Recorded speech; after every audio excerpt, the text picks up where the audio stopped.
दुखद खबर, सीताराम येचुरी का निधन हो गया है और येचुरी के पार्थिव शरीर को एम्स को ही दान कर दिया गया है। येचुरी के परिवार ने पार्थिव शरीर को दान कर दिया है। शिक्षा और रिसर्च के लिए पार्थिव शरीर दान किया गया। आपको बता दें कि 72 साल की उम्र में सीताराम येचुरी का निधन हो गया। Communist party of India Marxist के जनरल सेक्रेटरी सीताराम येचुरी अब नहीं रहे। दिल्ली एम्स में उनका इलाज चल रहा था और वहीं पर उनका निधन हुआ है। लंबे समय से बीमार थे सीताराम येचुरी और आज उनका एम्स में निधन हो गया। और उनके परिवार ने देखिए कितना बड़ा फैसला लिया और एक अच्छी पहल आप कह सकते हैं। येचुरी के पार्थिव शरीर को एम्स को ही दान कर दिया गया। येचुरी के परिवार ने यह फैसला लिया ताकि शिक्षा और रिसर्च के लिए पार्थिव शरीर को दान किया गया है। आपको सीधे लिए चलते हैं अपने सहयोगी अंकित गुप्ता के पास। अंकित, और क्या पता चल पा रहा है आपको? अखिलेश, जैसी जानकारी मिली है कि सीपीआईएम के जो महासचिव है सीताराम येचुरी, वो पिछले जो है 19 अगस्त से, यानी कि पिछले करीबन 24 दिनों से यहाँ पर जो भर्ती थे और उनको लंग इन्फेक्शन हुआ था जो कि एक्यूट होता गया। और पिछले जो है 24 से 48 घंटे की बात की जाए तो उनकी तबीयत लगातार बिगड़ती जा रही थी। और आज दोपहर 3:05 पर, जैसे कि हमको जानकारी मिली है, उन्होंने अंतिम सांस ली है। लेकिन जिस बात का भी आपने जिक्र किया कि सीताराम येचुरी ने अपनी मृत्यु से पहले ही अपने शरीर को दान कर दिया था रिसर्च पर्पस के लिए, कि जो भविष्य में जो डॉक्टर्स आएंगे उनके लिए रिसर्च के लिए अपने शरीर को जो है दान कर दिया था। तो इस बात की जानकारी अब आधिकारिक तौर पर भी सामने आ रही है। और अब जैसी जानकारी मिल रही है कि सीताराम येचुरी के पार्थिव शरीर को उनके जो दिल्ली स्थित घर पे और उसके बाद में जो सीपीआईएम का जो है मुख्यालय है वहां पर ले जाया जाएगा। वहां पर पार्थिव शरीर के अंतिम दर्शन करने के बाद में उनके पार्थिव शरीर को वापस एम्स लाया जाएगा, जहां पर जो उनका मकसद था, यानी कि सीताराम येचुरी का, कि अपने पार्थिव शरीर को वो जो है दान करेंगे रिसर्च पर्पस के लिए, वो वापस शरीर जो है एम्स आ जाएगा। और यहाँ पर उनकी इच्छा अनुसार ही आगे की, यानी कि जो सीताराम येचुरी ने कभी सोचा था उसी हिसाब से आगे रिसर्च पर्पस के लिए तब जरा मैं सीपीएम दफ्तर का रुख करना चाहूंगा। वहां पर रविकांत है मौजूद, हमारे एक और सहयोगी। रविकांत, सीताराम येचुरी की गिनती सीपीएम के उन नेताओं में से होती रही जिनके हर दल में मित्र हुआ करते थे, जैसे हरकिशन सिंह सुरजीत के मित्र हुआ करते थे अक्रॉस द पार्टी लाइन हर दल में। और यूपीए के जमाने में हम सभी को याद है कैसे वो सरकार और वामपंथी संगठन के बीच एक ब्रिज की भूमिका भी अदा करते रहे।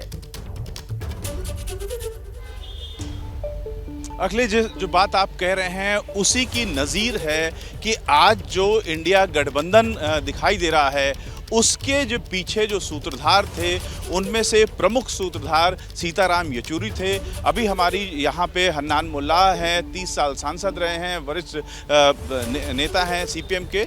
उनसे भी बात हुई तो उनका कहना है कि इंडिया गठबंधन के पीछे सीताराम येचुरी का सबसे बड़ा हाथ था और उनकी परिकल्पना थी। और उन्होंने लोगों से मिलकर के, नेताओं से मिलकर के, पार्टियों से मिलकर के इंडिया गठबंधन की शुरुआत की और सबकी सहायता ली। और उनकी खासियत ये थी कि वो कभी भी अपने आप को आगे नहीं रखते थे, वो अपने आप को प्रोजेक्ट नहीं करते थे, वो सबके साथ मिलजुल करके और एक टीम का हिस्सा बन करके काम करना पसंद करते थे।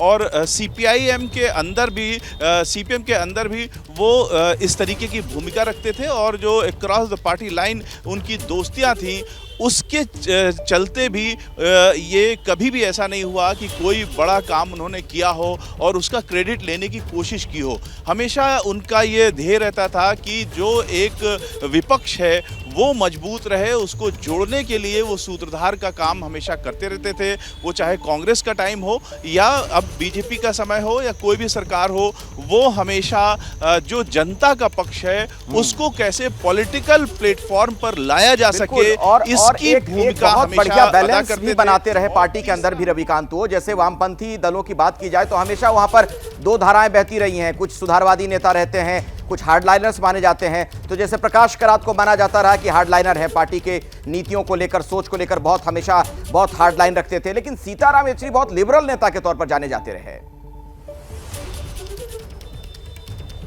यही कारण है कि अक्रॉस द पार्टी लाइन उनकी दोस्तियां थी।